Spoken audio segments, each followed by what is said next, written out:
So sir మీకు తెలుసు professor Ganesh మన దగ్గర సోషియాలజీ ఆప్షనల్ చెప్తున్నాం, అలాగే జిఎస్ సోషల్ ఇష్యూస్, అలాగే ఎథిక్స్ కూడా సార్ హ్యాండిల్ చేస్తారు కొన్ని ఏరియాస్. గణేష్ సార్ మనతోటి ఆల్మోస్ట్ 20 years నుంచి అసోసియేట్ అయినటువంటి వారు. ఉస్మానియా యూనివర్సిటీ ఆర్ట్స్ కాలేజ్లో సోషియాలజీ ప్రొఫెసర్ గాను, హెడ్ ఆఫ్ ద డిపార్ట్మెంట్ గాను, అలాగే ఆర్ట్స్ కాలేజ్ ప్రిన్సిపల్ గాను పనిచేశారు. సో సార్ తోటి మనం ఈరోజు ట్రైబల్ డెవలప్మెంట్కి సంబంధించినటువంటి ఇష్యూస్, అలాగే challenges faced by the tribals in India, particularly with reference to the Great Nicobar Island project, development project, which is relevant to entire UPSC's syllabus as well as Group 1. Entire UPSC syllabus అంటే దీని మీద ప్రిలిమ్స్లో question అడగచ్చు, are మెయిన్స్లో GS 1లో ఉండొచ్చు question social ఇష్యూస్లో భాగంగా. GS 2లో environmental గవర్నెన్స్కి సంబంధించి అడగచ్చు, GS 3లో బయోడైవర్సిటీ రిలేటెడ్గా క్వశ్చన్ అడగచ్చు, or otherwise there may be a question in the internal security with reference to left-wing extremism. GS 4లో ఎథికల్ డైలమాస్ అనే అంశం మీద అడగచ్చు. దానికి ఎగ్జాంపుల్ 2025లోనే అడిగారు, how developmental projects is a challenge to the national security, ethical dilemmas arising out of it అనేటటువంటి question ethics పేపర్లో అడిగారు. ఇప్పుడు చెప్పేటటువంటి కాన్సెప్ట్స్ ఏవైతే ఉంటాయో ఈ కాన్సెప్ట్స్ని మీరు జనరల్ ఎస్సేలో కూడా ఉపయోగించుకోవచ్చు. అండ్ యూపీఎస్సీ ఇంటర్వ్యూలో కూడా ఈ అంశం మీద క్వశ్చన్ అడిగే అవకాశం ఉంది. పర్టికులర్గా ఆంథ్రోపాలజీ, సోషియాలజీ స్టూడెంట్స్ ఉంటారు కాబట్టి వాళ్ళకి ఆప్షనల్ గురించి తెలియకపోయినా క్వశ్చన్ అడగచ్చు. ఈ డెవలప్మెంటల్ ప్రాజెక్ట్స్ దానివల్ల వచ్చే ఛాలెంజెస్, ట్రైబల్ రిలేటెడ్ ఆస్పెక్ట్స్. కాబట్టి సార్ తోటి ఈ ఇష్యూస్ని గురించి అడిగి తెలుసుకుందాం. Yeah, first of all, I welcome all the students for this discussion on challenges for tribal development in India in the context of Great Nicobar Island project.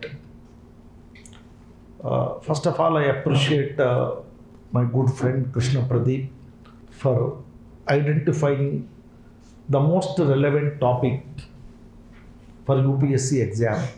As he said, this topic is not only relevant to sociology and anthropology, but it is very much relevant to general studies, paper 1, and also it is related to internal security, and also it is related to ethics. So from that point of view, we will try our level best to give a presentation on various issues related to the tribal development and what are the challenges for tribal development, and more specifically what is the significance of Great Nicobar Island project. Okay, so already sir has discussed about the constitutional and legal protections provided by the tribal communities in India, and he has also dealt with the tribal development programs. But before going to discuss about this topic, I want to present certain statistical data with regard to the tribes in India. అంటే ఇది tribal డెవలప్మెంట్కి సంబంధించిన topic కాబట్టి అసలు tribes population ఏంటి, tribal population concentration ఎక్కడ ఎక్కువ ఉంది అనే టాపిక్స్ మీద we have to discuss first. Then if you look at the statistics, according to 2011 census report, tribal population in India is 104.5 millions. But now it is estimated that it has reached to almost around 120 millions. But manaku official ga unna statistics entante 2011 census report prakaramu 104.5 millions. This is one.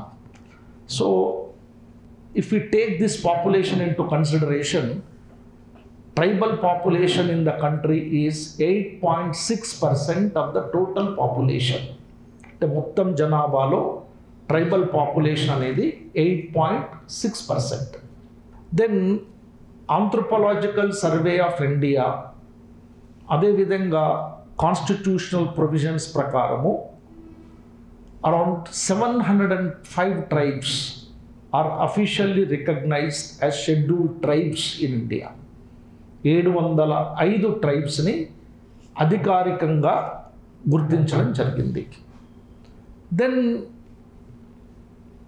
Here geographical distribution of the tribes is very important, but now I don't want to go into that because the tribal population is distributed in different states from North India to Northeast to South India. So mainly tribal population has been concentrated in central India. మధ్య భారత ప్రాంతంలో tribal population అనేటటువంటిది చాలా ఎక్కువగా ఉంది. ముఖ్యంగా Madhya Pradesh, Chhattisgarh, Jharkhand, then Odisha, then Telangana. Then there is a substantial amount of tribal population in Tamil Nadu and Kerala also. Of course, Andhra Pradesh. Then we also have large number of tribal population in Northeast. Manaku Northeastern states lo almost more than 70% of the population is a tribal population. So in this context, I would like to tell you of these 705 tribes, which are the largest tribes in terms of population and which are the smallest tribes. ఇది మీకు idea ఉండాలి. మీకు tribal population మీద ఒక idea ఉండడానికి నేను I want to give the statistics. Mainly 5 tribes are considered as the largest tribes in India in terms of population. They are Bhils, Gonds, Santal, Munda and Oravan. These are the 5 tribes. So Bhils population is highest. According to 2011 census report, Bhils population is 4.61 millions. 4.61 millions. కానీ ఇప్పుడున్న latest ఇటీవల anthropological survey of India reports ప్రకారము ఇది దాదాపు 10 మిలియన్ల వరకు ఉండొచ్చు అనేది ఒక అంచనా. It's an estimation because now 2021 census report document has not come out, right? But as on today, according to 2011 census, 4.61, which is highest population among tribes. And these Bhils are concentrated in the states of Madhya Pradesh, Rajasthan, Gujarat and Maharashtra. In 4 states లలో Bhils ఉన్నారు. Then Gonds, this is the second largest tribe in the country. 2011 census ప్రకారము వీళ్ళ population 3.2 millions. కానీ ఇప్పుడు దాదాపు 8 నుండి 9 మిలియన్ల వరకు పెరిగి ఉండొచ్చు అనేది ఒక అంచనా.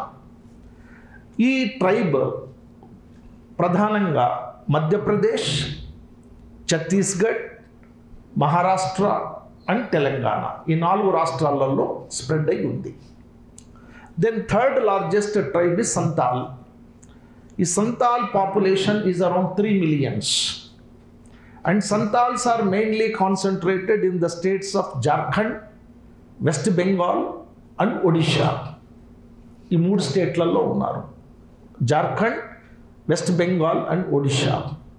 The next tribe is Munda. You know, Munda tribe is very popular in Jharkhand.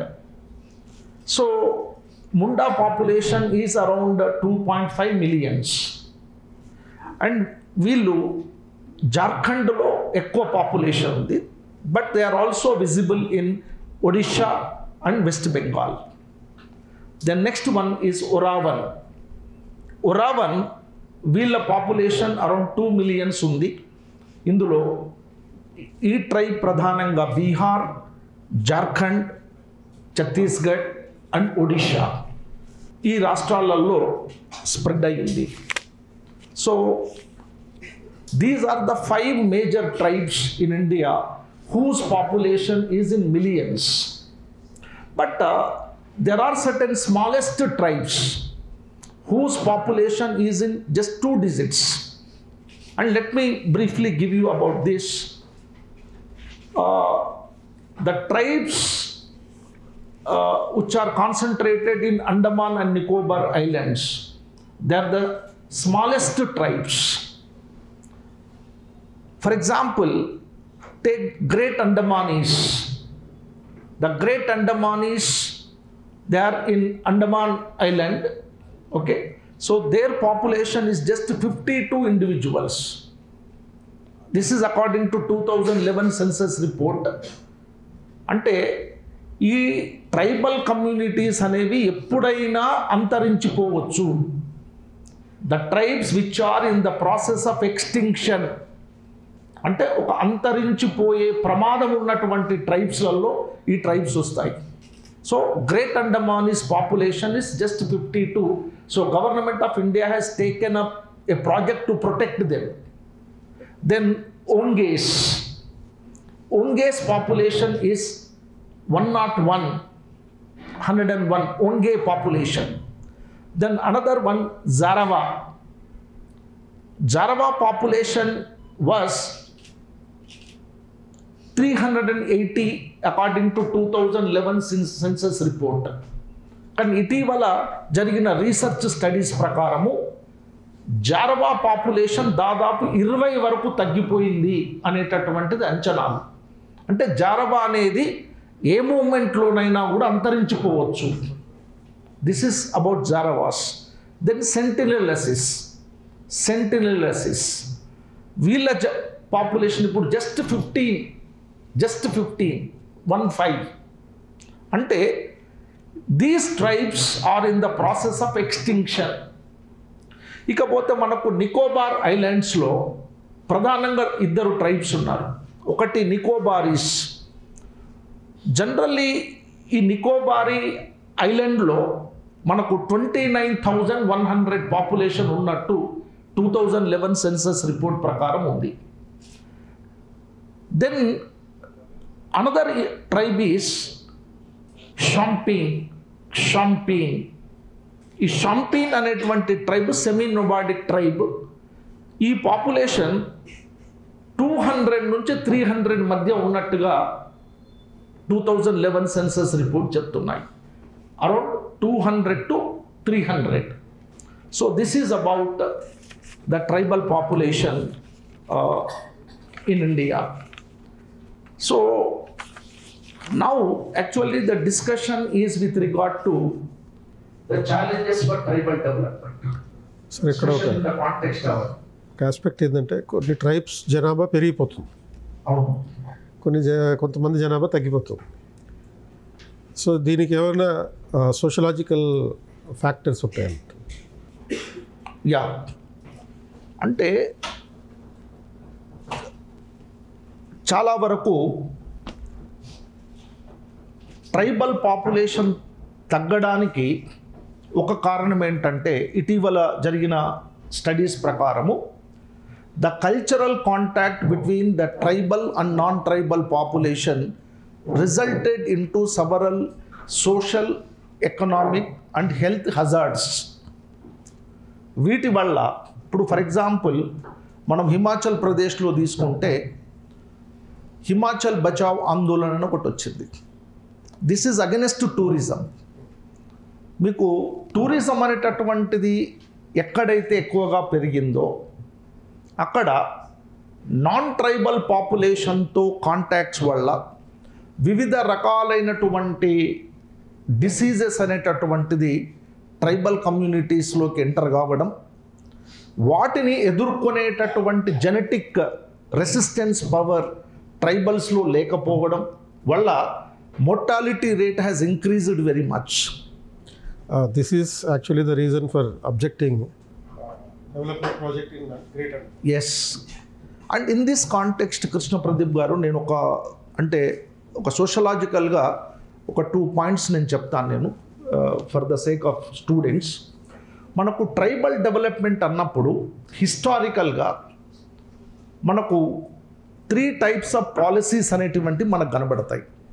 అంటే మనం ఇప్పుడు మీరు అన్నారు why development projects have been not permitted in tribal areas, అంటే వాళ్ళు ఎందుకు అపోజ్ చేస్తున్నారు? ఇప్పుడు చాలా చోట్లలో ట్రైబల్ పాపులేషన్ ఆదివాసీస్ ఈ డెవలప్మెంట్ ప్రాజెక్ట్స్ని అపోజ్ చేయడానికి కారణము they are not against development, అభివృద్ధికి వాళ్ళు వ్యతిరేకం కాదు, కానీ చాలా ఇతర కారణాలు ఉన్నాయి. అయితే ఇక్కడ ఒకటి గమనించాల్సింది ఏంటంటే during the pre independent period British government has adopted policy of isolation. ఈ policy of isolation was suggested by Verrier Elwin అని anthropologist. He has written a book called loss of nerve. In his loss of nerve he said that tribals must be kept in isolation from the mainstream social life. Reason is because of the cultural contact with the non-tribal population, many issues have emerged. One issue is economic exploitation of the tribes by non-tribal money lenders, non-tribal contractors, and non-tribal business people. Second, threat to their cultural identity. Third, because of, I told you, various diseases which have entered into tribal community, resulted into high mortality among tribal communities. వీటిని దృష్టిలో పెట్టుకొని Verrier Elwin suggested policy of isolation.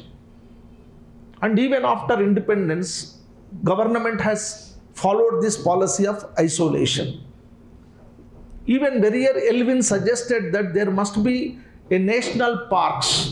అంటే tribal population ఎక్కడైతే ఎక్కువ concentrate అయి ఉంటుందో మొత్తం identify చేసి దాన్ని ఒక నేషనల్ పార్క్గా ఐడెంటిఫై చేసి non tribal population shall not enter in to those tribal areas అనేటటువంటి రూల్స్ అండ్ రెగ్యులేషన్స్ని కూడా అనే పాలసీని కూడా ఫ్రేమ్ చేయడం జరిగింది. బట్ దీనివల్ల సోషల్ సైంటిస్టులు చెప్పినటువంటిది ఏంటంటే if we follow the policy of isolation in a long run, tribal will remain in economic backwardness, social backwardness. అంటే మనము పాలసీ ఆఫ్ ఐసోలేషన్ కనుక ఫాలో అవుతే మెయిన్ స్ట్రీమ్ సొసైటీతో ఇంటరాక్షన్ లేకపోవడం వల్ల ట్రైబల్స్ ఆర్థికంగా వెనుకబడి ఉండేటటువంటి ప్రమాదం ఉన్నది. వాళ్ళలో సోషల్ అండ్ ఎకనామిక్ ప్రోగ్రెస్ అనేది జరగడానికి అవకాశం ఉండదు అని సెకండ్ పాలసీ ఏమొచ్చిందంటే పాలసీ ఆఫ్ అసిమిలేషన్ వచ్చింది. The policy of assimilation was suggested by many administrators and from sociological point of view G S Ghurye అనే సోషియాలజిస్ట్, జిఎస్ గురియే అనే Indian sociologist and many religious missionaries, ముఖ్యంగా Christian missionaries, Hindu missionaries policy of అసిమిలేషన్ను suggest చేశారు. అంటే ఏంటి? Tribals must assimilate into the main stream social life. అంటే వాళ్ళు geographical isolation నుండి మెయిన్ స్ట్రీమ్ సోషల్ లైఫ్లో కనుక అసిమిలేట్ అవుతాయి, అసిమిలేట్ అంటే విలీనం కావడం, వీళ్ళు ఈ మెయిన్ స్ట్రీమ్ సోషల్ లైఫ్లో విలీనం అవుతే వాళ్లకు వైడర్ ఎకనామిక్ ఆపర్చునిటీస్ ఉంటాయి. కాబట్టి వాళ్ళు ఇక్కడ ఉన్నటువంటి ఇన్ఫ్రాస్ట్రక్చర్ ఫెసిలిటీస్ని ఉపయోగించుకొని, ఎంప్లాయ్మెంట్ ఆపర్చునిటీస్ని వినియోగించుకొని సామాజికంగా ఆర్థికంగా అభివృద్ధి చెందడానికి అవకాశం ఉంటుందని చెప్పారు. దానివల్ల వాస్తవికంగా చాలా tribal communities main stream social లైఫ్లోకి వచ్చాయి. దానికి best example is Santal, then Bhils, then Gonds, then even many north eastern tribes. ఇప్పుడు ఫర్ ఎగ్జాంపుల్ మీరు ఖాసీ, నాగా, సో వాస్తవికంగా ఈ ట్రైబ్స్ అన్ని బెనిఫిట్ అయినాయి. ఫర్ ఎగ్జాంపుల్ టేక్ మీనాస్, మీరు చూడొచ్చు చాలామంది Meenas they have become IAS and IPS officers. Meena is a popular tribe in north India. So ఇక్కడ పాయింట్ ఏంటంటే అసిమిలేషన్ వల్ల బెనిఫిట్ ఉంటుంది అని. కానీ the many studies have been conducted. This assimilation process has created a threat among the tribal population. What threat? Economic advancement jarigina, there is a threat for their cultural identity. Most of the tribes have been Hinduized or Christianized. ఇక్కడ ఒక విషయం గుర్తుపెట్టుకోవాలి, tribals అనేవాళ్ళు వాళ్ళు హిందువులు గారు, క్రైస్తవులు car, ముస్లింలు car. Tribes, they have their own belief systems. Tribes, they have their own religious practices. Like they are in the form of animism, totemism, animatism, naturism. Itla there are different forms. ఇవి sociology, ఆంథ్రోపాలజీలో మేము teach చేస్తూ ఉంటాం. So దీనివల్ల ఏమైంది, మీకు central India తీసుకుంటే చాలామంది tribal communities హిందువులుగా మారారు. Many Hindu missionary organizations, they have converted them into Hinduism. And Northeast కనుక తీసుకుంటే, ఈవెన్ సౌత్ ఇండియాలో తీసుకుంటే, majority of the tribes have been converted into Christianity. So in the course of time, they lost their cultural identity. So in the course of time, now they have developed a feeling that there is a threat for their cultural identity. అంటే వాళ్ళ భాష కనుమరుగయ్యే ప్రమాదం ఉంది, వాళ్ళ culture కనుమరుగయ్యే ప్రమాదం ఉంది, వాళ్ళ మత విశ్వాసాలు కనుమరుగయ్యే ప్రమాదం ఉంది. కాబట్టి నౌ కల్చరల్ అసర్షన్ మూమెంట్స్ అనేటువంటివి వచ్చినాయి. ఇప్పుడు for example Khasi movement, Naga movement, right, Santhal movement. So చాలా మూమెంట్స్ అనేటటువంటివి డెవలప్మెంట్ కంటే కల్చరల్ అసర్షన్ కోసము మూమెంట్స్ అనేటటువంటివి వచ్చినాయి. ఇది పాలసీ ఆఫ్ అసిమిలేషన్. బట్ తర్వాత గవర్నమెంట్ ఆఫ్ ఇండియా రియలైజ్ అయ్యారు, ముఖ్యంగా Jawaharlal Nehru has talked about tribal Panchsheel. ఆ ట్రైబల్ పంచశీల్ జవహర్లాల్ నెహ్రూ చెప్పినటువంటి సూత్రాల ప్రకారం ఏంటంటే integration, policy of integration. The policy of integration is neither assimilation nor isolation. అంటే by protecting the tribal identity, tribal cultural identity, but all facilities must be provided for the tribal development. దానికి ITDAs అనేటువంటి వాటిని establish చేసినారు, integrated tribal development agencies. Then government has provided the constitutional and legal protections for the tribes. ఇప్పుడు జవహర్లాల్ నెహ్రూ చాలా క్లియర్గా చెప్పాడు ఏంటంటే గిరిజనుల యొక్క సంస్కృతికి ఏ రకమైనటువంటి ప్రమాదం లేకుండా గిరిజనాభివృద్ధికి కావలసినటువంటి పథకాలను అమలు చేయాలి. The modern education, employment opportunities, then infrastructural facilities, healthcare services must be provided for the tribes. ఇప్పుడు ప్రజెంట్ గవర్నమెంట్ కూడా ఫాలో అవుతున్నది ఏంటంటే పాలసీ ఆఫ్ ఇంటిగ్రేషన్. సో ఈ విధంగా అంటే మనము ట్రైబల్ డెవలప్మెంట్ అన్నప్పుడు what kind of policies that have been adapted by the government for tribal development అనే దాని మీద అవగాహన అనేది ఉండాలి. ఇది పాలసీస్కి సంబంధించి. సో కంక్లూజన్ ఏంటంటే డెవలప్మెంట్ వలన కొంతమంది జనాభా పెరిగింది, కొంతమంది జనాభా తగ్గింది. సో ఇప్పుడు నికోబార్ ప్రాజెక్ట్కి వస్తుంది సార్. ఇప్పుడు ఇవాళ టాపిక్ ఏంటంటే ఇది చాలా interesting topic, the development challenges for tribal development. Okay, but in the context of this great Nicobar island project. అంటే స్టూడెంట్స్కి మీకు ఎగ్జామినేషన్ పాయింట్ ఆఫ్ వ్యూలో అసలు ఈ గ్రేట్ నికోబార్ ఐలాండ్ ప్రాజెక్ట్ అనేది ఏంటి అనే దాని మీద మీకు అవగాహన ఉండాలి. సో దీనికి ఇది యాక్చువల్గా నికోబార్ ఐలాండ్ ఇది. ఓకే, ఇక్కడ మనకు ఈ 1, 2, 3, 4 అనేది ఉన్నాయి. నేను ఇవేంటనేది నేను చెప్తాను. నేను first you should know the genesis. అసలు ఏంటి నికోబార్ ఐలాండ్ డెవలప్మెంట్ ప్రాజెక్ట్ అంటే ఏంటి? You see this point, It is a massive greenfield infrastructure project conceived by Niti Aayog and approved by the Union Cabinet in 2021. Nodal agency is what? Andaman and Nicobar Islands Integrated Development Corporation, incorporated in 1988 as a government undertaking under the Companies Act 1956. అంటే ఇది నీతి ఆయోగ్ ఒక greenfield project. అంటే ఇది ఒక strategic one. ఒకటి, ఇది రెండు రకాలుగా ఉపయోగపడుతుంది. దేశం యొక్క ఆర్థికాభివృద్ధికి ఉపయోగపడే ప్రాజెక్ట్, దేశం యొక్క సెక్యూరిటీ కోసం ఉపయోగపడే ప్రాజెక్ట్ ఇది. ఈ రెండింటిని దృష్టిలో పెట్టుకొని ఈ ప్రాజెక్ట్ అనేటువంటి దాన్ని కన్సీవ్ చేయటం జరిగింది. ఇందులో ప్రాజెక్ట్ కాంపోనెంట్స్ ఏంటి అసలు?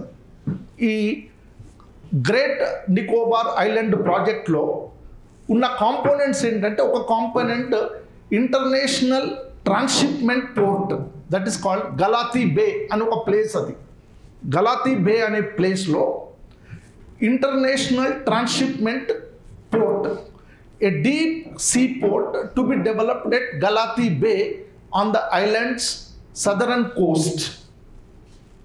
ఇది మీకు కొంచెము తెలియాలి. అసలు ఇంటర్నేషనల్ ట్రాన్స్షిప్మెంట్ పోర్ట్ అంటే ఏంటంటే మనకు విదేశాల నుంచి వచ్చేటటువంటి రకరకాల కమాడిటీస్ త్రూ షిప్స్ ట్రాన్స్పోర్ట్ చేయడం జరుగుతుంది. ఇప్పుడు మనకు ఇండియాకు ఏ పోర్టుకు కానీ విదేశాల నుండి వచ్చేటటువంటి పోర్టులు డైరెక్ట్గా రావడానికి లేదు, ఆ ఫెసిలిటీ లేదు. అది కేవలము ఒక 2 పోర్ట్స్ల దగ్గర, ముఖ్యంగా కొలంబో పోర్ట్. అంటే ఇతర దేశాల నుంచి వచ్చేవన్నీ కొలంబో పోర్టుకు వస్తే, కొలంబో పోర్టు నుంచి మళ్ళీ మనము ఇండియాకు కావలసినటువంటివి మనం తెచ్చుకుంటుంటాం. అంటే Government of India has to invest a lot of money for transportation of the goods from Colombo transship. దాన్ని ఏమంటారంటే ట్రాన్స్షిప్మెంట్ పోర్ట్ అంటారు. అక్కడ నుండి ఇండియాకు తెచ్చుకోవాలి. So but why not India? అసలు డైరెక్ట్గా మన దగ్గర ఎందుకు ఉండకూడదు? సో స్ట్రాటజిక్గా Nicobar island is convenient for us. అంటే మనకు ఇంపోర్ట్ చేసుకునేవి కానీ ఎక్స్పోర్ట్ చేసేటటువంటి కమాడిటీస్ అన్నీ కూడా ఈ నికోబార్, ఈ ఇంటర్నేషనల్ ట్రాన్స్షిప్మెంట్ పోర్ట్ నుంచి ఇవి ఎక్స్పోర్ట్స్ అండ్ ఇంపోర్ట్స్ చేసుకోవచ్చు. దానివల్ల India will get lot of what foreign exchange. ఇది ఎకనామిక్ అడ్వాంటేజ్. సెకండ్ ఏంటంటే, ఇది ministry of ports, shipping and water ways దీనికి ఈ ప్రాజెక్ట్ టేకప్ చేయడానికి ఇచ్చారు. రెండవది ఏ గ్రీన్ఫీల్డ్ ఇంటర్నేషనల్ ఎయిర్పోర్ట్. ఈ గ్రీన్ఫీల్డ్ ఇంటర్నేషనల్ ఎయిర్పోర్ట్ ఏంటంటే, ఇది జస్ట్ ఎయిర్పోర్ట్ కాదు, ఇది ఒక ఇంటర్నేషనల్ సెక్యూరిటీ. మనకు మన ఫైటర్ జెట్స్ కానీ ఇవన్నీ కూడా మన సౌత్ మొత్తం ప్రొటెక్ట్ చేయడానికి కావలసినటువంటి ఫోర్సెస్కి మనము ఈ ఇంటర్నేషనల్ ఎయిర్పోర్ట్ని యూజ్ చేసుకోవడానికి అవకాశం ఉంటుంది. So government of India want to develop a massive international port for security of the country. ఇది పర్పస్. థర్డ్, ఏ 450 మెగావాట్స్ పవర్ ప్లాంట్. అక్కడ ఒక పవర్ ప్లాంట్ కూడా పెట్టాలని చెప్పి ఈ ప్రాజెక్ట్లో భాగంగా డిసైడ్ చేయడం జరిగింది. Fourth component is a modern township. They want to develop a modern township. Okay. So, ఇప్పుడు అది ఎక్కడ? ఇది చూడండి. ఇక్కడ ఫస్ట్ ఇది నికోబార్ ఐలాండ్ అవుతే, యాక్చువల్గా ఈ నికోబార్ దాంట్లో చాలా మోర్ దాన్ 20 స్మాలర్ ఐలాండ్స్ ఉంటాయి. ఈ 22 అరౌండ్ 23 స్మాలర్ ఐలాండ్స్లలో ఒక 12 ఐలాండ్స్లోనే హ్యూమన్ పాపులేషన్ ఉంటుంది. ఇక్కడున్న tribes, major population is the tribal population. నేను చెప్పాను, ఒకటి గ్రేటర్ నికోబారీ ట్రైబ్, ఇంకొకటి Shompen. Greater Nicobari population 29,000 and Shompen 200 to 300, very small tribe. So ఇక్కడ సదరన్ పార్ట్లో నంబర్ 1 ఇక్కడ గలాతి బే, ఇక్కడ ఇంటర్నేషనల్ కంటైనర్ ట్రాన్స్షిప్ టర్మినల్ ఇక్కడ కట్టాలని డిసైడ్ చేశారు. ఈ నికోబార్ ఐలాండ్లో సదరన్ టిప్లో, అంటే ఇక్కడ నుంచి వచ్చే షిప్స్ అన్నీ కూడా ఇక్కడ మనం రిసీవ్ చేసుకొని ఇక్కడ నుండి మనము డిఫరెంట్ పార్ట్స్ ఆఫ్ ద కంట్రీకి పంపిస్తాం, మిగతా పోర్ట్స్కు పంపిస్తాం. ఇప్పుడు for example Gujarat side ports ఉన్నాయి, మనకు ఇక్కడ విశాఖపట్నం పోర్ట్స్ ఉన్నాయి, వీటికి పంపించడానికి ఉంటుంది. For this is for international trade. సెకండ్ది ఇంటర్నేషనల్ ఎయిర్పోర్ట్, ఇక్కడ ఇంటర్నేషనల్ ఎయిర్పోర్ట్ కట్టాలనుకుంటున్నారు. Third township and area development, ఇక్కడ థర్డ్ ఇక్కడ. Then so fourth is it is township, power plant, yes, power plant, right? So ikkada 1 2 3 4, these are the 4 places identified for this Great Nicobar project. Idi Great Nicobar project ante enti, ee 4 components tho koodukoni unnade the Great Nicobar Island project. Deeniki nenu cheppanu, there is a trade component, security component, right, and a business component. That means that will contribute for the economic advancement of the country. Then significance of the project. This you should know. What is the significance? You look at this pointer. It is a strategic location. మనం ఏదైతే నికోబార్ ఐలాండ్ని government of India identify చేసిందో, it is a strategic location. Great Nicobar islands geostrategic position makes it critically important for India security and maritime influence, right? Security and maritime influence. It is located at the mouth of the Malacca Strait. ఈ Malacca Strait అనేది ఏంటంటే, ఇప్పుడు majority of the ships they go through this Malacca Strait. Look at my point. So one of the world's busiest shipping lanes, accounting for passage of 1/3 of global sea trade. So now if we build our international transshipment, this will become alternate to Malacca Strait. Okay, so we need not depend upon that. Then it is also close to Sunda Strait, Lombok Strait, and the Coco Islands, all of which are important choke points in the Indo-Pacific region. So if we develop this international transshipment port, that become the most important strategic point for the from the security point of view, it is very much useful for India. అంటే స్ట్రాటజిక్గా ఇండియాకు చాలా ఉపయోగపడేటటువంటి project ఇది, ముఖ్యంగా trade point of వ్యూలో కూడా. Then regional maritime hub, ఇది another significance. Transshipment port will attract cargo traffic that currently goes through Singapore or Colombo by leveraging Great Nicobar's proximity to busy Malacca Strait. ఇప్పుడు ఇంతకుముందు చెప్పాను నేను, ఇప్పుడు international transshipment అనేది ఎక్కువ ఎక్కడి నుంచి జరుగుతుందంటే సింగపూర్ పోర్ట్ నుంచి, కొలంబో పోర్ట్ నుంచి. ఇప్పుడు మనం కూడా వాటిపైనే డిపెండ్ కావాలి. ఒకవేళ నికోబార్ ఐలాండ్ ప్రాజెక్ట్ కనుక కంప్లీట్ చేస్తే we need not depend on them. అదే కాదు, ఈవెన్ ఇంటర్నేషనల్ ట్రాన్సిట్ అనేది కూడా ఈ కొలంబో సింగపూర్కు ఆల్టర్నేట్గా Nicobar island transship, international transship port నుంచి జరుగుతుంది. దానివల్ల we can earn lot of money for through international trade. అది advantage. Okay, then currently nearly 75% of India's transshipped cargo is handled at ports outside India. ఇది చాలా ఇంపార్టెంట్. వాళ్ళ భారతదేశానికి వచ్చేటటువంటి, అంటే త్రూ షిప్స్ ద్వారా వచ్చేటటువంటి ప్రోడక్ట్స్ అన్నీ కూడా 75% of the trade, either we have to depend upon Singapore port or Colombo port, for which we have to pay a lot of money. So 75% of the trade అనేది మనమే అంటే మన port నుండే మనం చేసుకోవడానికి వీలుంటుంది. Okay, then improving connectivity. Islands connectivity to the Indian mainland and other destinations will improve, making the island more accessible for tourism, trade and strategic logistics.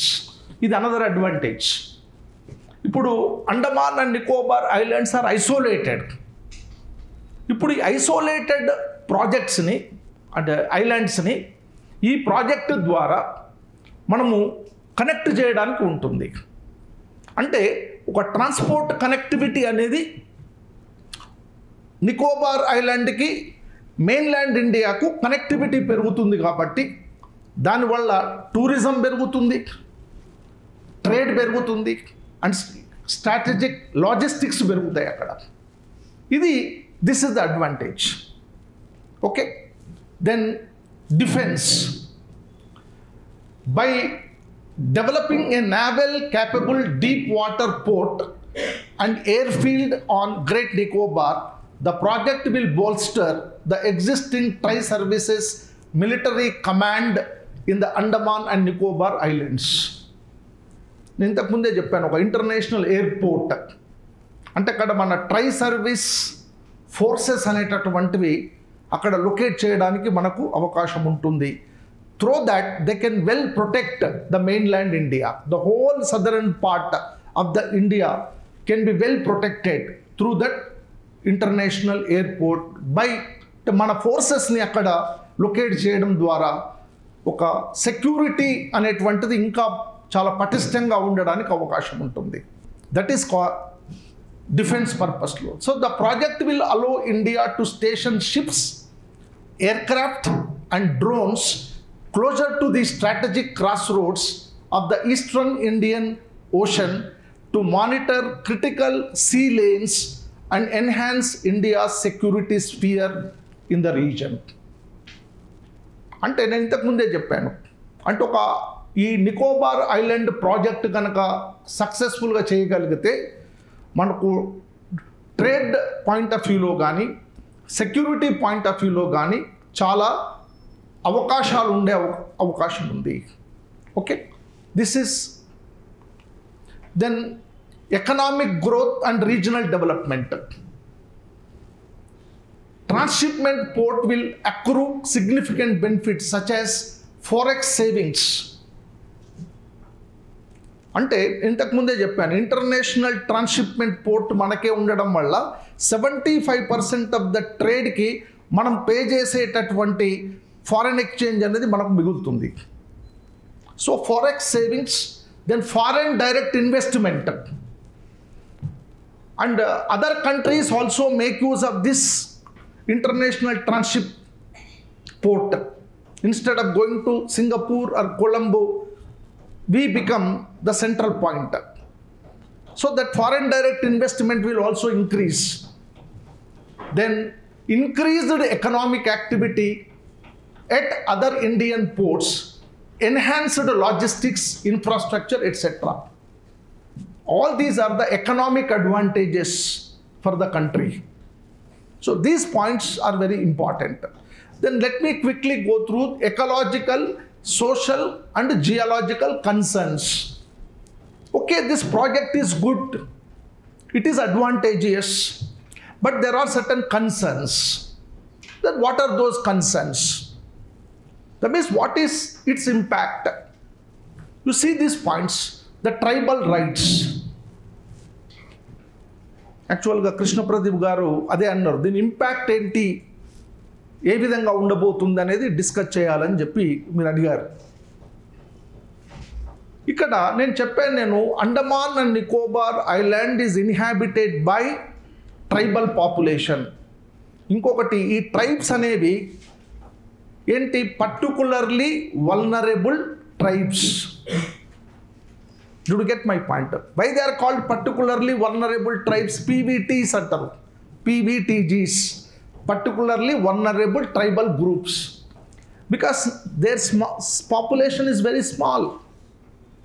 రెండవది, మనకు అక్కడ జరిగిన స్టడీస్ ప్రకారం ఏంటంటే ఇక్కడ ఉన్న ట్రైబల్ పాపులేషన్లో నాన్ ట్రైబల్ పాపులేషన్ వల్ల వచ్చేటటువంటి డిసీజెస్ని కానీ లేదా డిఫరెంట్ టైప్స్ ఆఫ్ హెల్త్ ఇష్యూస్ని కానీ తట్టుకునే రెసిస్టెన్స్ ఆ పాపులేషన్లో లేదు.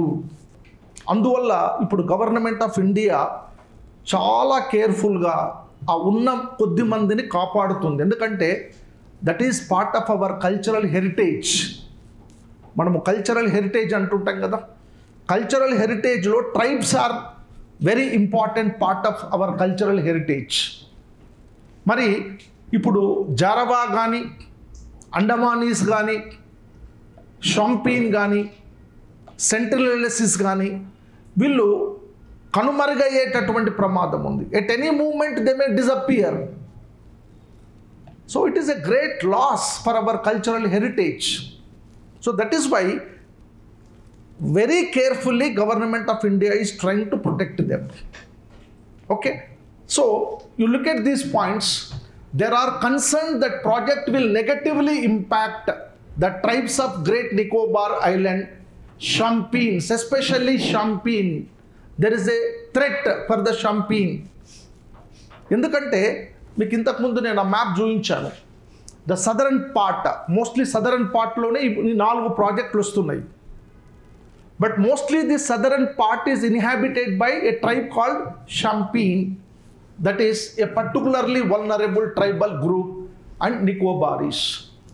So there is a threat for the tribal rights, and especially Champeen tribe may disappear with the negative influence of the development. The development have positive influence, negative influence. అంటే అభివృద్ధి వల్ల positive ఫలితాలు ఉంటాయి, negative ఫలితాలు కూడా ఉంటాయి. But tribals మీద ఎక్కువగా ఉండేది నెగటివ్ ఫలితాలే. నేను ఇంతకుముందే చెప్పాను, ఈ ప్రాజెక్టు వల్ల there is every possibility of concentration of population of what non tribal population. ఇప్పుడు మీరు టౌన్షిప్ అని డెవలప్ చేస్తున్నారు, మరి ఎవరు వస్తారు వాళ్ళు అక్కడి నుంచి? నాన్ ట్రైబల్ పాపులేషన్ వస్తారు. And there is every possibility of interaction between tribal and non-tribal population, and that may affect the social, cultural and health conditions of the tribal population. So the local population may feel this project is a threat for their identity and threat for their rights. Then it can lead to displacement of the tribal population. You see, any development project, right, invariably displace the population. Why? Because for any large scale development project, first requirement is the land. మనకు even general స్టడీస్లో కూడా రిపీటెడ్గా ఒక topic అడుగుతున్నారు, ఏంటంటే development induced displacement in India. So because of the development projects, who are displaced? The rural population, tribal population, and mostly Adivasis are displaced, whether it is central India or South India or the Andaman and Nicobar project. Okay, so there is every possibility of what displacement of population, large scale migration of workers and settlers could expose the Champeen to infectious diseases against which they have no immunity. You see this point? I told you, when the development project is initiated, there is every possibility of concentration of non-tribal population. అంటే గిరిజనేతర ప్రజలు ఈ అభివృద్ధి ప్రాజెక్టులు ఉన్న చోటికి రావడానికి అవకాశం ఉంది. ఈ గిరిజనేతర ప్రజలు అక్కడున్న గిరిజన ప్రజలతో ఉండే సంపర్కం వల్ల రకరకాలైనటువంటి వ్యాధులు గిరిజన ప్రజలకు సంక్రమించే అవకాశం ఉంటుంది. నేను ఇంతకుముందు చెప్పాను, హిమాచల్లో ఇప్పుడు the movement is going on, movement against tourism. వాళ్ళ హిమాచల్లో ఉన్నటువంటి ట్రైబల్ పాపులేషన్ అంతా, we don't want tourism, enough is enough. They are requesting the government not to allow the tourist. ఏమైంది, ఇవాళ హిమాచల్ ప్రదేశ్లో ఉన్న చాలా ట్రైబ్స్లలో రకరకాల డిసీజెస్ ఎంటర్ అయ్యాయి. అక్కడున్నటువంటి ట్రైబల్ పాపులేషన్ని, ముఖ్యంగా విమెన్ పాపులేషన్ని చాలా రకాలుగా ఎక్స్‌ప్లాయిట్ చేయడం జరిగింది. దాంతో the mortality rate has increased. అట్లాగే మీరు గోవా తీసుకోండి, బైలాంచో సాద్ అనే ఒక మూమెంట్ వచ్చింది. Goa, Goa is a tourist destination. Now Goan population they are saying no, we don't want any more tourism, enough is enough. అంటే ఇదంతా ఎందుకు చెప్తున్నా అంటే, ఎక్కడైతే టూరిజంకు అవకాశం ఉంటుందో, ఇప్పుడు గవర్నమెంట్ ఆఫ్ ఇండియా కూడా ఏమంటుంది, ఈ నికోబార్ ఐలాండ్ డెవలప్మెంట్ ప్రాజెక్టు వల్ల టూరిజం పెరుగుతుంది. టూరిజం పెరగడం వల్ల ఎకనామిక్ అడ్వాన్స్మెంట్ జరగవచ్చు, కానీ ట్రైబల్ పాపులేషన్కు చాలా థ్రెట్ అది. ఇక్కడ రీజన్ కూడా చాలా స్టడీస్ ఏం చెప్తున్నాయంటే, ఇక్కడ Shompen to infectious diseases and against which they have no immunity, వాటిని తట్టుకునే శక్తి గిరిజన ప్రజలకు లేదు. ఈ గిరిజన ప్రజలు అంతరించేటువంటి ప్రమాదం ఉన్నది. This is one concern. Then ecological concerns. Great Nicobar is one of the richest biodiversity zones in India, with over 85% still covered in tropical rainforest. If a development project is taken up, they want land. If it is a forested land, they have to clear the forest, right? That means the lakhs of the trees need to be cut down. కొన్ని లక్షల చెట్లను నరికేయాల్సినటువంటి అవసరం ఉంటుంది. ఎందుకంటే development ప్రాజెక్టుకు first కావాల్సింది land. ఆ land public land కావచ్చు, ప్రైవేట్ ల్యాండ్ కావచ్చు. ఓకే, దానివల్ల పర్యావరణానికి ఖచ్చితంగా ప్రమాదం అనేటువంటిది ఉంటుంది. Then impact on species. Galathea Bay, I told you, the Galati Bay is a place where this international transship port will come. So this Galati Bay, the site of the new port, is a protected wetland under Ramsar Convention and is most important nesting site for endangered leatherback sea turtle. ఇది సముద్ర తీర ప్రాంతం. సముద్ర తీర ప్రాంతంలో turtle means what? తాబేళ్ళు. బయోడైవర్సిటీలో రకరకాల species ఉంటాయి.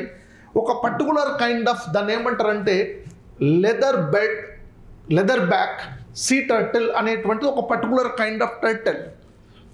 అది కంప్లీట్గా అంతరించిపోయేటటువంటి ప్రమాదం ఉంటుంది. ఎందుకంటే అక్కడ సీ పోర్ట్ డెవలప్ అయిన తర్వాత అక్కడ సీ బెడ్ అనేది కడతారు. అప్పుడు సీ కోస్ట్ అనేటటువంటిది చాలా లోపలి వరకు కూడా డిఫరెంట్ ఏది షిప్స్ కోసము డిఫరెంట్ టైప్స్ ఆఫ్ కన్స్ట్రక్షన్స్ వస్తాయి. కాబట్టి that it is a threat for the biodiversity in that area. Then conservationist fear that constructing the port will require dredging millions of cubic meters of seabed. Dredging అంటారు. Dredging అంటే ఏంటి? Sea water లోపలి దాకా కూడా కొన్ని కట్టడాలు కడుతుంటారు ships వచ్చి ఆగడానికి. So naturally that will effect the ecological balance, అంటే పర్యావరణ సమతుల్యతను దెబ్బతీసేటటువంటి అవకాశం ఉంటుంది. And which could destroy coral reefs and sea grass meadows and disturb the turtles nesting beaches. ఇది ఎకలాజికల్గా అయ్యేటటువంటి negative impact. Then another one, deforestation. Project will lead to the cutting of approximately 9.6 lakh trees and negatively impact the carbon sequestration capacity of the region. ఇది many ecologists, their assessment is that ఈ international transshipment పోర్ట్కి at least around 9.6 అంటే దాదాపు ఒక 10 లక్షల చెట్లను కొట్టేయాల్సినటువంటి ప్రమాదం ఉంటుంది. And that will effect the ecological balance in that region. Then shoreline changes. Development also undermines natural coastal defenses like the mangrove belts at Galati that help buffer tsunamis and storms would be removed. Already ఒకసారి మనకు 2004లో అక్కడ tsunami వచ్చింది. మరి ఈ ecological imbalance కనుక జరిగితే ఆ గలాతి బేలో ఉన్నటువంటి ఈ న్యాచురల్ ప్రొటెక్టివ్ ఫోర్సెస్ ఏవైతే ఉన్నాయో వాటిని డిస్టర్బ్ కనుక చేస్తే మళ్ళీ సునామీ వచ్చేటటువంటి ప్రమాదాలు కూడా అక్కడ ఎక్కువ ఉంటాయి. Then geological and disaster risks. Great Nicobar is located in highly seismic zone and sits atop the same mega thrust fault line that triggered the devastating Indian Ocean tsunami in December 2004. ఎందుకంటే ఇది seismic zone, అంటే భూకంపం రావడానికి అవకాశం ఉన్నటువంటి zone.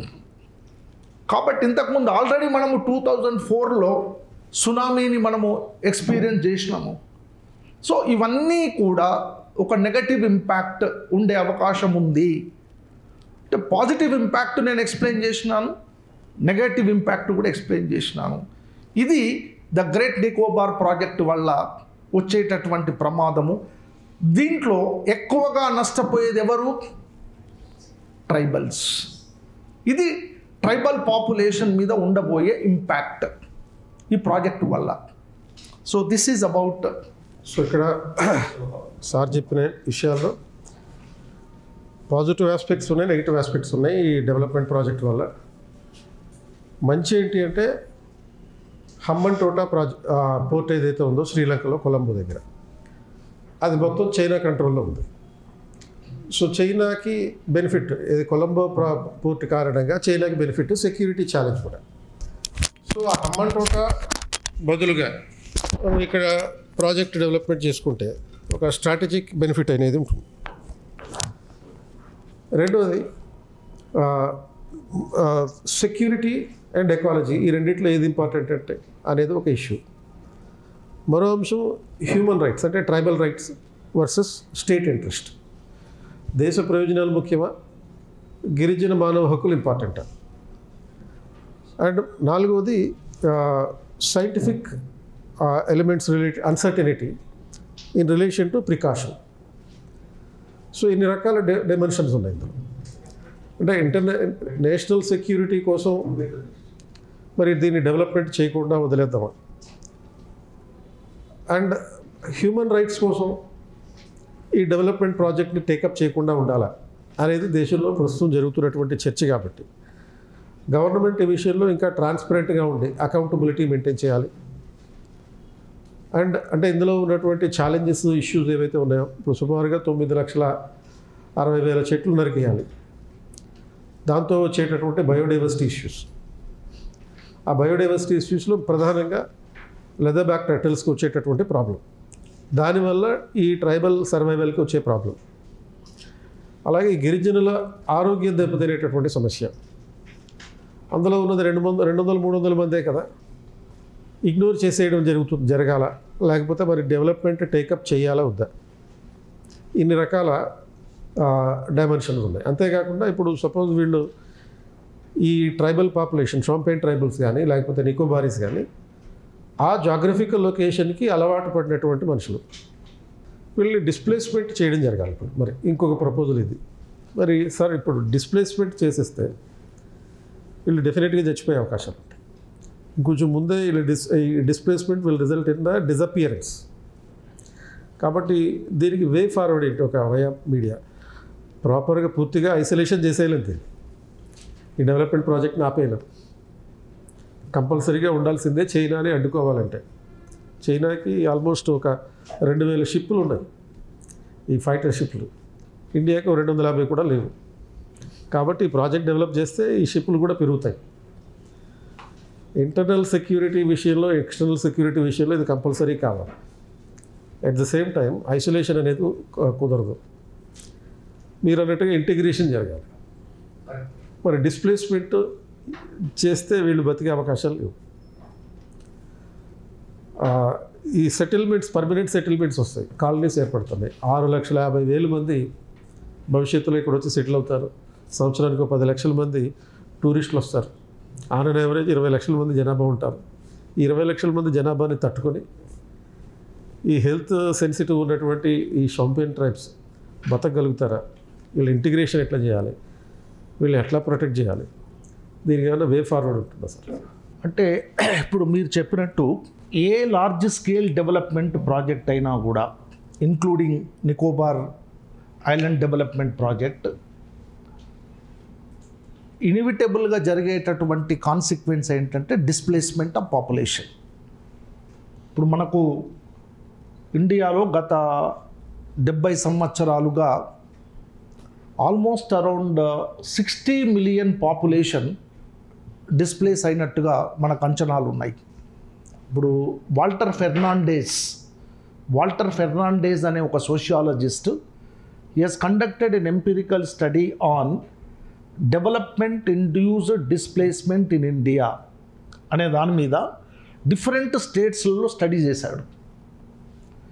Almost around 25 million hectares of land has been acquired for the development projects. 25 million hectares of land, of which around 6 million hectares of land is the forest land. మరి development అనేది జరుగుతున్న ఈ development యొక్క negative consequence ఏ స్థాయిలో ఉన్నదనేది కూడా మనం అర్థం చేసుకోవాలి. సరే, దానికి చాలా కాన్సిక్వెన్సెస్ ఉన్నాయి. మనం ట్రైబల్ కాంటెక్స్ట్ని మాట్లాడుతున్నాం కాబట్టి మనకు almost 60 million people were displaced, of which 30% are Adivasis. ఉదాహరణకు మనము సర్దార్ సరోవర్ ప్రాజెక్ట్ కనుక తీసుకుంటే, నర్మదా బచావ్ ఆందోళన్ అనేది గత 30 ఏళ్ళుగా కొనసాగుతున్నది, రైట్? మరి అక్కడున్న ఆదివాసీలు డెవలప్మెంట్కు వ్యతిరేకం కాదు. ఇక్కడ ఒక point I want to make it clear. Tribals కానీ, రూరల్ పాపులేషన్ కానీ ఎవరైనా కూడా they are not against development, but they are against the forceful displacement of the population.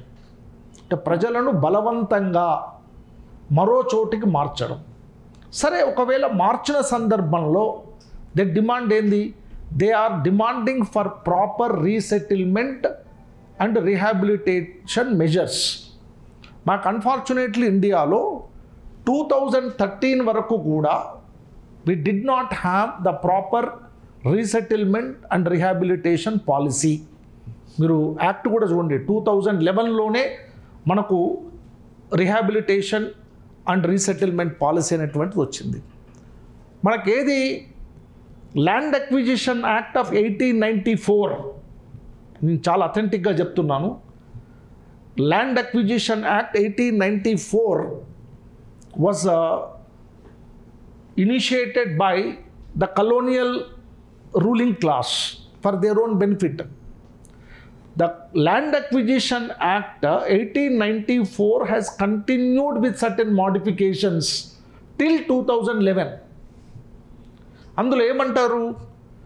The state have eminent domain for the acquisition of land.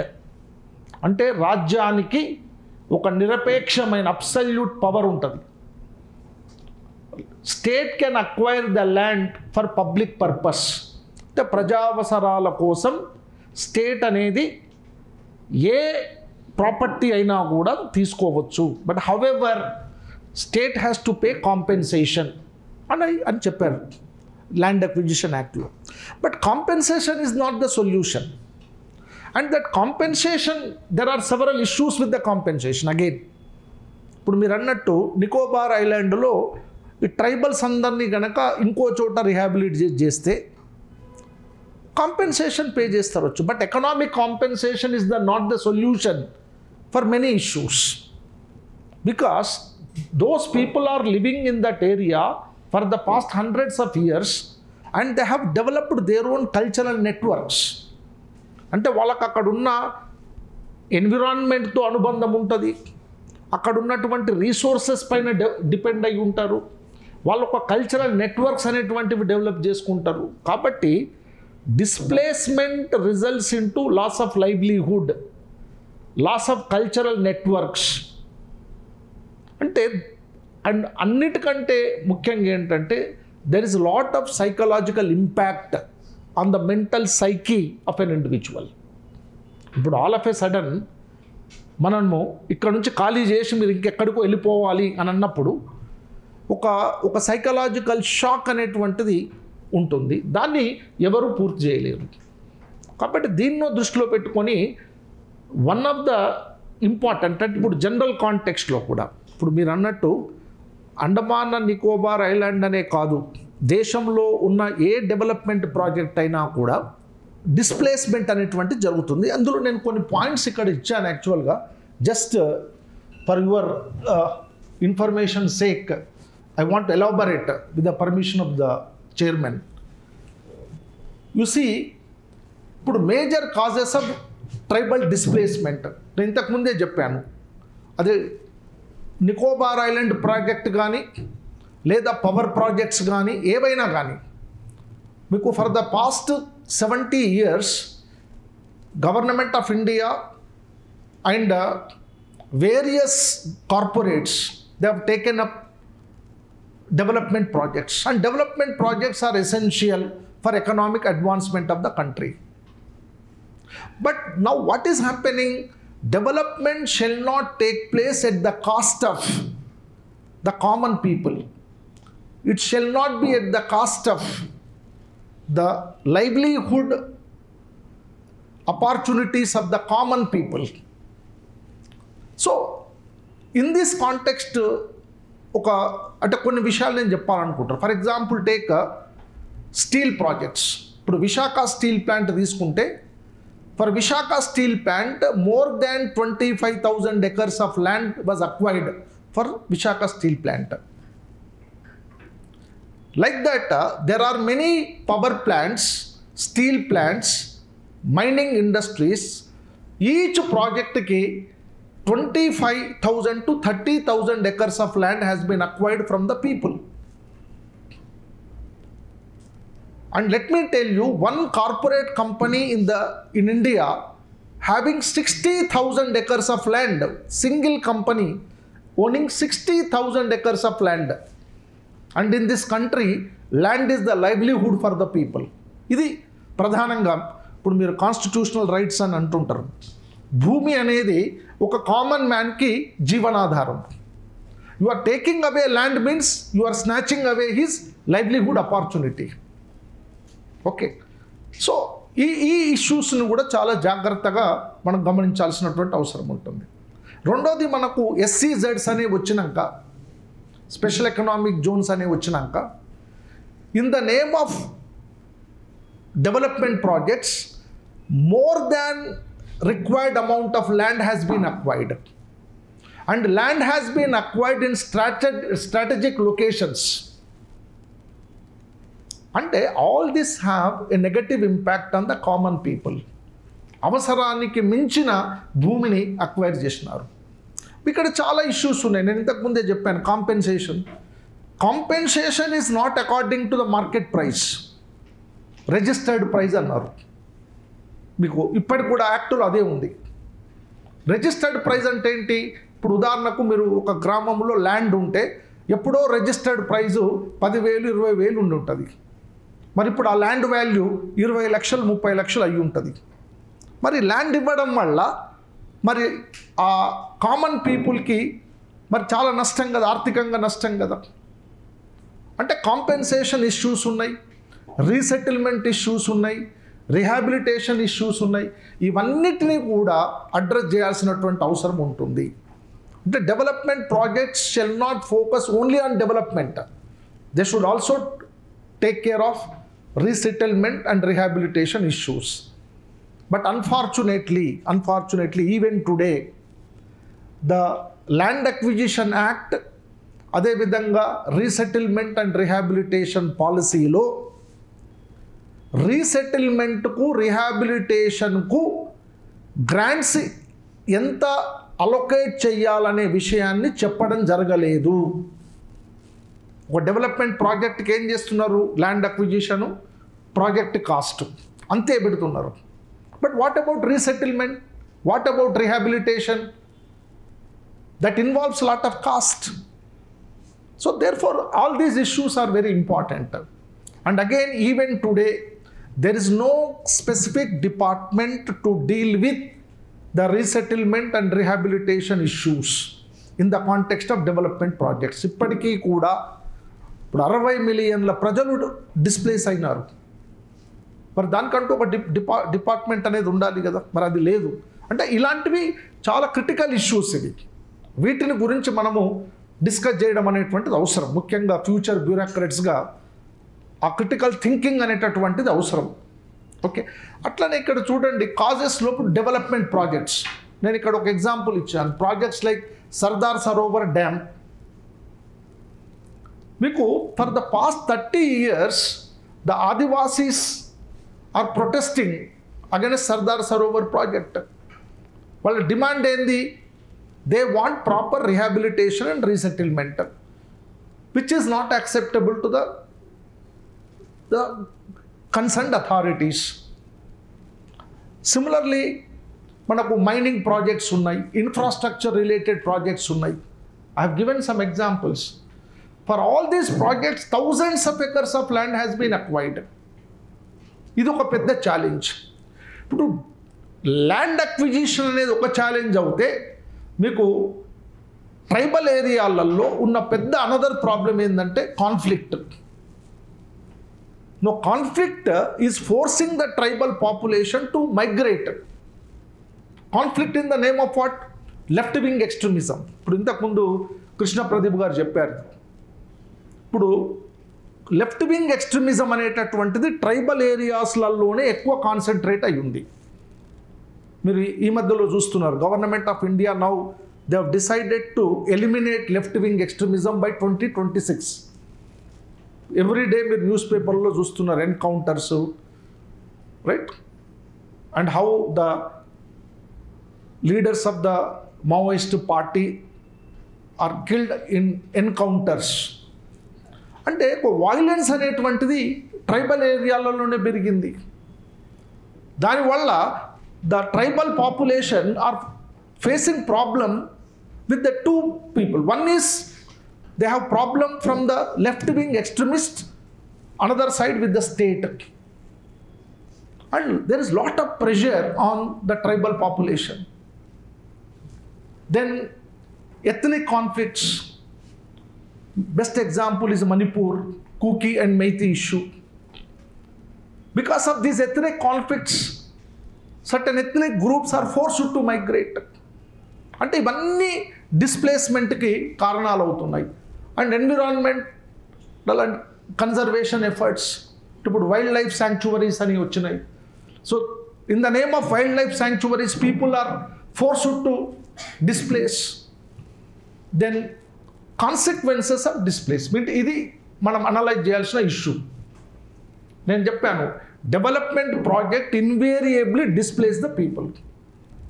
ఎక్కడైతే development project వస్తుందో అనివార్యంగా ప్రజలు displace కాబడతారు. మరి దాని కాన్సిక్వెన్సెస్ ఏంటి? Simply loss of livelihood and cultural identity, right? I told you no, when people live at a particular place, they not only have the livelihood, and especially for the tribal population, land, forest resources and forest, that is the livelihood for them. అందుకొరకే మనకు మధ్యప్రదేశ్లో moment వచ్చింది, జల్ జంగల్ Zameen movement. మీరు అక్కడున్న tribal population అంతా they have raised 3 issues. Jal means water, jangal and zameen. వాళ్ళ slogan ఏంటి? జల్ జంగల్ జమీన్ ఏ హో జనతాకే ఆధీన్. ఇది స్లోగన్. ఇది మనకు సోషల్ మూమెంట్స్లో ట్రైబల్ మూమెంట్స్ అనేవి చాలా హిస్టారికల్ మూమెంట్స్ ఉన్నాయి. అందులో వాళ్ళు రైట్ చేస్తుంది ఏంది? జల్ జంగల్ జమీన్ ఏ హో జనతాకే ఆధీన్.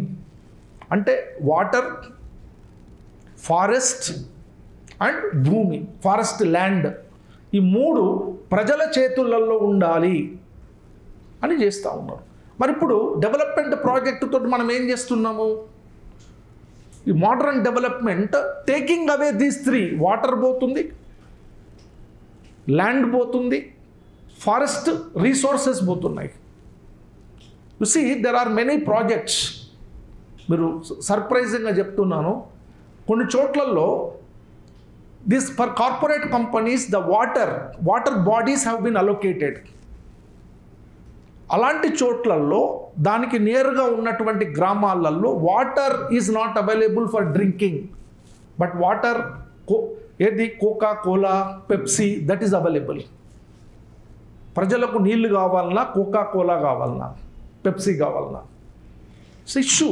మనము లుక్స్ వెరీ సింపుల్గా అనిపిస్తుంది, మనం నవ్వుకుంటాం, కానీ చాలా సీరియస్ ఇష్యూ ఇది. Do get my point. As a future bureaucrats, again నేను రిపీటెడ్గా చెప్తుంటాను, from bureaucratic angle what kind of critical thinking is required for the young administrator కదా. రేపు మీరే అడ్మినిస్ట్రేటర్ అవుతే అక్కడ ఏమంటారు? ప్రజలకు నీళ్ళు ఇస్తారా, కోకా కోలా ఇస్తారా? Coca Cola they cannot purchase, they are poor people, they want drinking water. అంటే like that there are many issues. ఇక్కడ ల్యాండ్, ఫారెస్టే కాదు, even water is also important issue. So ఇక్కడ కల్చరల్ ఐడెంటిటీ నేను ఇంతకుముందు చెప్పాను. For example take north east. Today they say that there is a threat for their cultural identity. For example, take Nagas. They want to detach themselves from Indian Union. And Nagas says that we are not Indians, we are Nagas. Look at my point. And the Nagas say that we have our own cultural identity and there is a threat for our identity, therefore we cannot continue in mainland India. So like that, there is many tribal communities are feeling that there is a cultural threat for their identity. Atlage marginalization. So today at every place the tribes are marginalized, right? They do not have their due role in decision making process. They do not have their due role in power structure. They do not have their due role in economic structure of this country. They are marginalized. And in the name of development, we are further marginalizing. And surprisingly, I want to tell you that in many tribal areas, the tribes are not only displaced once. Walter Fernandez study undi, Krishna Pradeep garu. He has mentioned about certain projects where the tribals are displaced not once, thrice. ఒక project కోసం ఒకసారి తీసుకెళ్ళి ఇంకో చోట పెట్టినారు, మళ్ళీ అక్కడ ఇంకొక ప్రాజెక్ట్ వచ్చింది, దెన్ సెకండ్ టైం డిస్ప్లేస్మెంట్, మళ్ళీ అక్కడ ఇంకో ప్రాజెక్ట్ వచ్చింది, థర్డ్ మళ్ళీ డిస్ప్లేస్ చేసినారు. అంటే within 1 generation the tribes are displaced 3 times. And how much mental agony it might have created. ఇది చాలా ఇంపార్టెంట్ ఇష్యూ. అది వాల్టర్ ఫెర్నాండెస్ స్టడీలో, యాక్చువల్గా సోషియాలజీలో ఈ టాపిక్ ఉంది. I have prepared certain PPTs along with the data. Then inadequate rehabilitation. As I told you, the solution is what? Now displacement, when it is inevitable, the solution is what? Proper resettlement and rehabilitation and protecting the human rights. Ikkada displacement also resulting into human rights violation. So protecting the rights of the human rights according to the constitutional protection. ఇప్పుడు మనము కృష్ణ ప్రదీప్ గారు already discuss చేసినారు constitutional protections and legal protections. So the tribals must be protected according to the law, according to constitution. This is the way, the ultimate outcome, right? ఒక point చెప్పండి sir. ఇప్పుడు మరి development ప్రాజెక్టులు చెప్పటాలో వద్దా? ఒక 1 minute చెప్పండి. Development project అనేది inevitable. Country progress కావాలంటే development project is inevitable. But in order to take forward these development projects, there is a need of an effective resettlement and rehabilitation policy. And of course, definitely people will suffer, but we have to provide the alternate facilities where people can lead a dignified life without violating their human rights. So అంటే ఈ utilitarian theory ప్రకారం apply చేయాలి. Maximum happiness of the maximum number అనే perspective. So across various papers you can use this information సోషియాలజీలో కానీ, social ఇష్యూస్లో కానీ, ఆంథ్రోపాలజీలో కానీ, internal సెక్యూరిటీలో కానీ, పాలిటీ గవర్నెన్స్లో కానీ, పిఎస్ఐఆర్లో కానీ, జనరల్ ఎస్ఏలో అయినా సరే, ఎథిక్స్లో అయినా సరే, ఎక్కడైనా సరే ఈ కంటెంట్ ఈరోజు చెప్పినటువంటి కంటెంట్ ఉపయోగపడేటటువంటిది. సివిల్స్లో ఉపయోగపడుతుంది, గ్రూప్ 1కు ఉపయోగపడుతుంది. So based on today's information minimum questions are guaranteed. ఇప్పుడు సపోజ్ సార్ స్టార్టింగ్లో చూపించినటువంటి ఫ్యాక్చువల్ ఇన్ఫర్మేషన్, ఈ ప్రాజెక్ట్ ఎప్పుడు స్టార్ట్ అయింది, దీంట్లో ఉన్న కాంపనెంట్స్ ఏంటి, ఇవన్నీ ప్రిలిమ్స్కి ఉపయోగపడేటటువంటి అంశాలు కూడా. సో ప్రిలిమ్స్కి యాజ్ వెల్ యాజ్ మెయిన్స్కి డిస్క్రిప్టివ్ ఓరియంటేషన్లో as well as how you have to express yourself if similar question is asked in the interview as well. So hoping that it is beneficial to you today session. So ఈ రకంగా ప్రతి వారానికి ఒక ఇష్యూని తీసుకొని discuss చేస్తాం. Next week urbanization అనే concept మీద చేస్తాం. Because urbanization is having its significance across all the papers again. Social ఇష్యూస్లో వస్తుంది, జాగ్రఫీలో వస్తుంది, ఎకానమీలో వస్తుంది, గవర్నెన్స్లో వస్తుంది, పాలిటీలో, అర్బన్ లోకల్ గవర్నమెంట్స్లో వస్తుంది. సో దీని మీద సారు నేను కాకుండా ఇంకో స్పెషల్ గెస్ట్ కూడా వస్తారు, ప్రొఫెసర్ శ్రీ నగేష్. ఇప్పుడు సార్ చెప్పినట్టుగా ఇప్పుడు అర్బనైజేషన్ అనేటటువంటిది చాలా ఇంపార్టెంట్ టాపిక్. అంటే urbanisation, urban growth, social and economic consequences of urbanisation, ఇట్లా చాలా విషయాలపైన క్వశ్చన్స్ అడగడం జరుగుతుంది, ముఖ్యంగా జనరల్ స్టడీస్లో, ఇంక్లూడింగ్ సోషియాలజీ, జాగ్రఫీ. సో ఈ కాంటెక్స్ట్లో ఏంటంటే మేము ప్రొఫెసర్ శ్రీ నగేష్ అని, he is geography professor and he is also now director for Regional Center for Urban and Environmental Studies ani. It is a Government of India organization but located at Usmania University campus. వాళ్ళ main job ఏంటంటే identifying the urban issues and training the municipal officials to tackle those issues. అంటే municipal administration, తర్వాత ఇది financial management in municipalities and addressing various issues అంటే ecological issues, right, ఇలాంటి environmental issues ఎట్లా tackle చేయాలనే దాని మీద వాళ్ళు ట్రైనింగ్ ఇస్తూ ఉంటారు. For which this professor Shri Nagesh is director.